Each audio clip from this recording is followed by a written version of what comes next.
কোরআনে কারিমে যে রুকুগুলি আছে এগুলির রহস্য কি?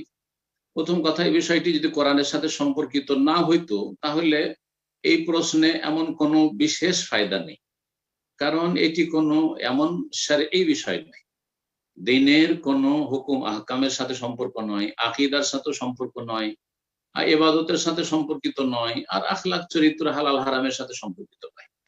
এটি একটি ইতিহাসের সাথে সম্পর্কিত। এই যে রুকু লেখা আছে, রুকুটা কোত্থেকে আসলো? হ্যাঁ, সেজদা যে লেখা আছে কোরআনে কারিমে 15 জায়গায়, এটা হচ্ছে শরঈ বিষয়, এটা জানতে হবে যে কোরআনে কারিমে 15টি সেজদা আছে। যারা 14টি বলছে এই মতটি দুর্বল, বরং 15টি সেজদা রয়েছে।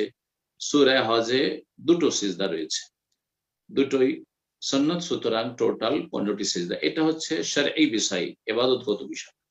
বাকি কোরআনে যে রুকু, কিছুটা যাওয়ার পরে রুকু, কিছুটা যাওয়ার পরে রুকু, সূরা ফাতিহা একটা রুকু, আর তারপরে সূরা বাকারাতে রুকু, এইভাবে কোরআনে কারিমে টোটাল 540টি রুকু রয়েছে। 540টি রুকু রয়েছে। এই রুকুর রহস্যটা কি? প্রথম কথা জানতে হবে যে রাসূলুল্লাহ সাল্লাল্লাহু আলাইহি ওয়াসাল্লামের জামানায়, সাহাবায়ে কেরামদের জামানায়, তাবেঈনদের জামানায়, তাবেঈন জামানায়, চার ইমাম আবু হানিফা, শাফি, মালিক, আহমদ, ইমাম বুখারী, মুসলিম, এদের যুগে হয়তো এই রুকুগুলি ছিল না।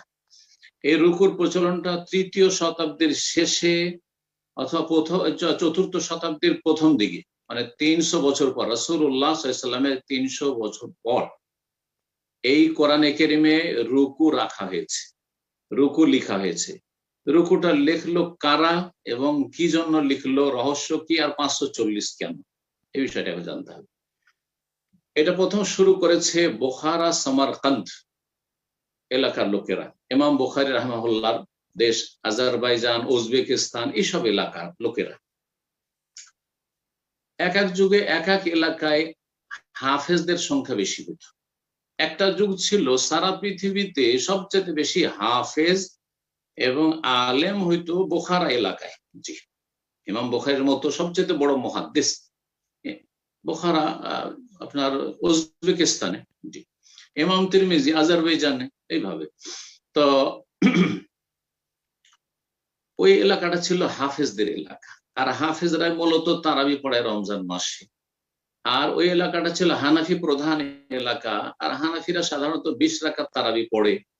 তো 20 রাকাত তারাবি যে তারা পড়তো, তো তারাবিতে কোরআন খতম করবে, তো কোনখানে গিয়ে থামবে এক রাকাত পড়ে?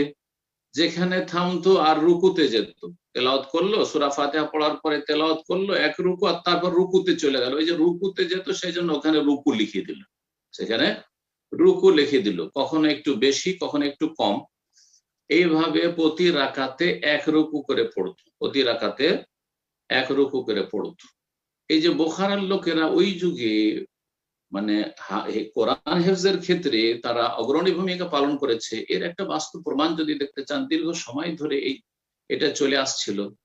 ভারতের যে দিল্লির জামে মসজিদ, সেখানে এখন পর্যন্ত বুখারী, মোগল আমলে যত ইমাম লাগতো শাহী মসজিদগুলি বুখারা থেকে আনা হইতো।